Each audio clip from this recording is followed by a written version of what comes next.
And if you're thinking about your business and feeling like there's just too much to do, try this. I think you'll find that you can get something accomplished. It feels really good and tangible.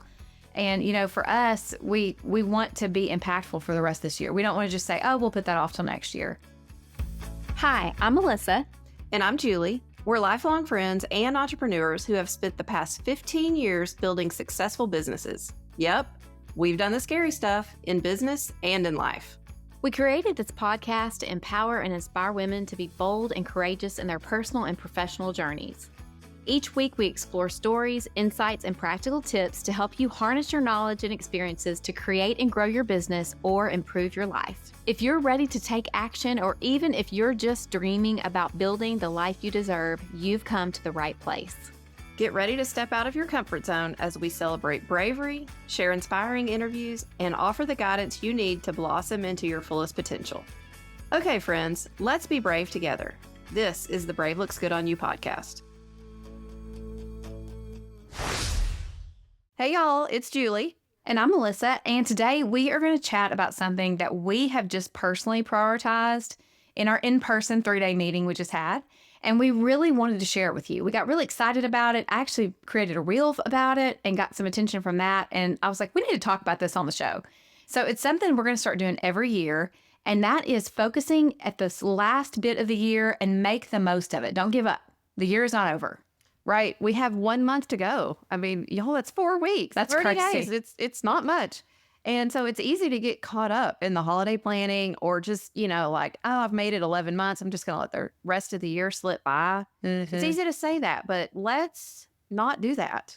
We don't want to push all that stuff off until 2025. A month is a lot of time to get some stuff accomplished. So we thought we would share 4 strategies we're using to keep pushing forward and maximize the amount of time that we have left here in this final stretch of 2024. And we're going to add in some details about how we're doing these things in our own business. Yeah. So let's get started with the first thing. And again, we put all this into place just a few weeks ago, and it's been great. It's been very good for us. We want to share it with you. But let's kick it off. The first thing we started doing was just tightening up our process. Now, this one's huge because sometimes it's those everyday things you have to do that start to feel clunky or time consuming, or you're not doing it smartly. And I'll be honest, doing this and reconfiguring this, not my favorite thing. You know that, Julie. Yeah. I do not love a process, but I love the outcome of a good process. And so you've said it before, future Melissa will thank today Melissa for this. And so it's so important for us to have these systems in place across our business. Yes. And, you know, a lot of times when I'm working on a process and I don't really love the way it's going and I know I can make it better, I say to myself, I'll do that later. I'll fix it later. Like, I even know how I want to fix it, but I just don't want to do it right now. Mm-hmm. But like you said, tomorrow Melissa will thank today Melissa. So I recently in Canva, and this is small, y'all, but I make graphics in there every week for our podcast, you know, to advertise that next podcast episode that's out. And I was basically copying each one to a new document in Canva every week.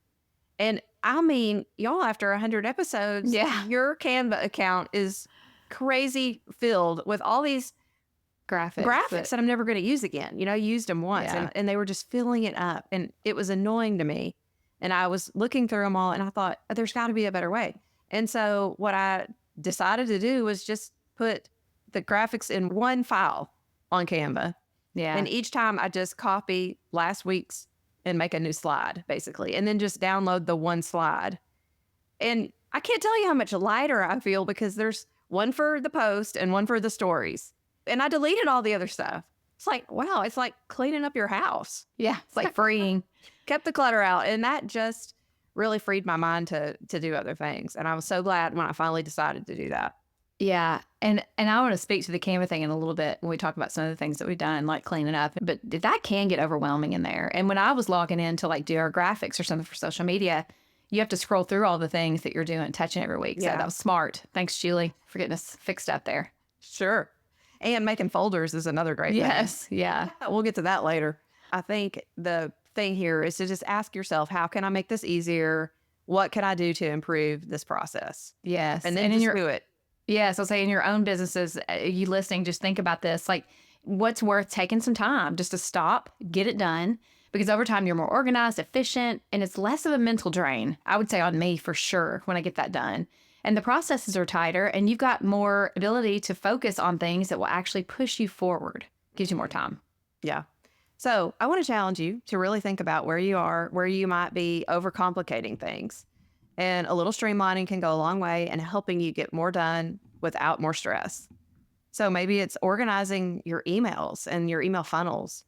Could you put those in folders? Could you put them in topics that are related to one another? Could it be in how you track your customers? And really thinking through the way you organize and approach the different areas of your business, and think about how you could just make things more efficient. I think that's the bottom line. Yeah, and we were talking about Canva, and I'm gonna give another example. You got us organized. You were talking about folders. We had all these projects going on, and they were everywhere. And you put like our branding stuff in a folder, and then we've got like our different clients and projects. Huge thing, but it took time. You had to stop and do that, and so love it. Yes. Okay, so let's switch gears here. And the second thing we've been doing is revisiting our goals. Now, this is big because I'm going to tell you what, we had some grand plans for 2024. We did. We really did. Yeah, we knew exactly where we were going. Hopefully y'all are running right behind us. But some of those are still on track. But I'm going to tell you what, some of those absolutely do not align with where we are right now. Yep. And, it is amazing how things evolve over time. Over the course of a year, that's a lot of time. So even if you started with a crystal clear vision, and I'll admit there are things that we are doing that were not even on our radar last January. Yeah. And of course, there's things that were on our list that we never touched. And that's okay. Some of these things we will continue to try to prioritize, but some of them are the result of us pivoting, some in our business. Yes. The pivot. Who feels like being an entrepreneur is continually pivoting and adjusting to things that come up or changes like in your customer needs and wants? And I'll look at it this way. It's kind of fun. It's like getting to reinvent yourself over and over. But I think what's important here is to not get down on ourselves if we didn't hit a goal or didn't even touch a goal, because it happens. And it happened to us big time this year with something we had spent a year on. And I'm going to tell y'all what, you talk about getting the rug pulled out from under you. That is how we felt when this didn't shake out the way we thought it would. It got us down for a while. Julie and I both had to sort of pep talk each other and do some gut checking, because when something like that happens and something big you think is going to happen for that year, it can really knock the wind out of you. Mm-hmm. But you know what? Ultimately, that process made us learn what we didn't want to do. And that's a huge learning lesson. And that's something to be proud of. Like, I learned what I didn't want to do, and now I know I need to go over here. Yeah. So the time wasn't wasted. We learned and we grew, and we took that goal right off our list. Mm-hmm. So it's important to be flexible with your goals. And instead of feeling like you're giving up on something, think of it as aligning with what's happening right now. So if a goal doesn't serve you anymore, it's okay to adjust and let it go if you need to. Yes, that is important. Just realize when you need to just let it go, which is what we had to do, and sort of pivot and change, like we said. And revisiting our goals really kind of gave us a renewed sense of clarity. And again, we just did this in person, and it's like we sort of recalibrated our roadmap, and we're set to finish this year with focus. We have some plans for this last month, and we took what felt like that major loss and decided to adjust and just look at it as a win, because it is leading us to the better place, the right place. And we've begun the shift, and we are super excited about that. And we're working hard on it, even with just a month left in the year. Yeah. So if you need to take some time to review what you set out to accomplish this year, you should. And you might find that making a few adjustments will give you a much clearer path forward. And you also need to keep your head up if you've had to adjust, or if you feel like, you weren't able to accomplish something that was on your list. It's okay. Yeah. And something else that we feel very strongly about is if you find yourself feeling very defeated in something big in your business, remember the quote by Thomas Edison. We've all heard this, but I love it. I have not failed. I have just found 10,000 ways that won't work. And I think we felt that this year, right, Julie? Yes, I think that's a great perspective, though. Yeah. Yeah, it is. Okay, so let's move to the third thing that we're trying to focus on this last month. And that is nurturing key relationships. Now, this is about networking and being present with clients, customers, business friends, things like that. Show them who you are behind the scenes on social media and in person. Grab that cup of coffee and just focus on that for the remainder of the year. And this has been one of the most rewarding parts of the year for me. And you all have heard us talk about this amazing women entrepreneur networking group that I'm part of in San Antonio. It's been one of the favorite things that I've done this year. And the people that I have met have turned into great friends. And, I don't think you always know that when you go into it. So, Yeah. something that is an added benefit. But we've gained clients from these opportunities that we've had to show up and share our knowledge. And we've been able to learn from each other. And we'll keep doing this for the remainder of the year. So also don't push that off till 2025. Yes. Because people truly are at the heart of what every business is doing. And in business, if you don't nurture those relationships, it's going to really hurt you. It makes a huge difference. Don't think of it always about transactions or deadlines. It's really about building the trust and just creating that meaningful connection. And I'm challenging myself, Julie. I've said it before, but I'm really going to do it this time. To go to an Arkansas Women in Business function. It's a new group that I'm a part of on social media, but they meet. And before the year's over, I'm going. I'm doing it. Okay. I'm holding you to it. Okay. And one thing I want to say about this is you can network with people even if you can't get together with them in person.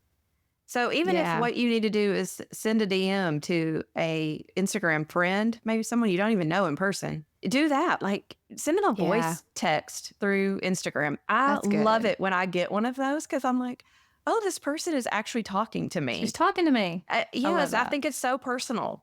And it's just a really great way to connect with people. And I think as we get closer to the end of the year, it's just really important to check in with people and see how they're doing. It does not have to be business related. It's just like, hey, I was thinking about you and I hope you're having a great week and just wanted to say hello. And we also love a good thank you note. So if you have a reason to thank someone, hey, send them a handwritten note through the actual mail. Yeah. They will be shocked and blown away and they will never forget you. I promise. I know. So true. So letting people know that you appreciate them goes a long way. Yeah. And it's not just good for business. It's personally fulfilling. That really is. Like I get re-energized when I've had a really good conversation or connected with somebody or gotten a note from someone or written a note. I actually keep notes that I've gotten through the years on my desk and I'll read them. When I'm having a hard day, you bet I'm going to go find those notes and do that. So if you can provide that for somebody else, that's huge. Yeah. So let's challenge each other to think of a handful of people we could write a note to before the end of the year. Yes. A simple thank you or Merry Christmas. They would love that. Yeah, that's a great idea. All right, let's do that too, Julie. Okay. And finally, we have picked one major goal. So this is important. I wanted to share this with y'all. We're kind of excited about it, letting you know that we've had this pretty big major goal to really pour our energy in for this last month. And we always, especially with me, there's a million ideas on the list. I'm like, let's do this. But we've chosen when we were together to focus on just this one big push. Yeah. And for us, that's been clarifying and fine-tuning our big offer, which is providing coaching for those of you who need help creating your online course. And, between the two of us, we have 24 years of entrepreneurial experience. And sometimes it's been so hard to try to decide exactly how we want to help other women. And so making sure that whatever we decide here is crystal clear in this last month of the year is a big win for us.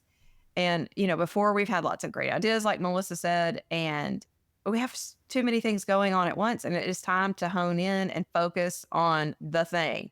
Yes. So we are excited to prioritize that and finish strong for 2024. Yeah, because it is easy to want to do all the things, especially when you are approaching a new year or just say, I'm going to put that off. Mm-hmm. But if you narrow that down, sometimes doing less is more.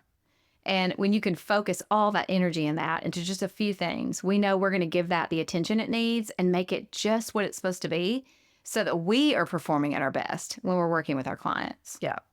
And like you said, it gives us that clear focus, which helps me tremendously if I have a clear focus, and it really keeps us motivated to aim for that big goal. And so when I'm bouncing around between all these projects, I'm not getting anything done well.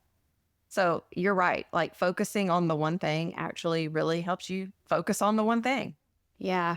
And if you're thinking about your business and feeling like there's just too much to do, try this. I think you'll find that you can get something accomplished. It feels really good and tangible. And, for us, we want to be impactful for the rest of this year. We don't want to just say, oh, we'll put that off till next year.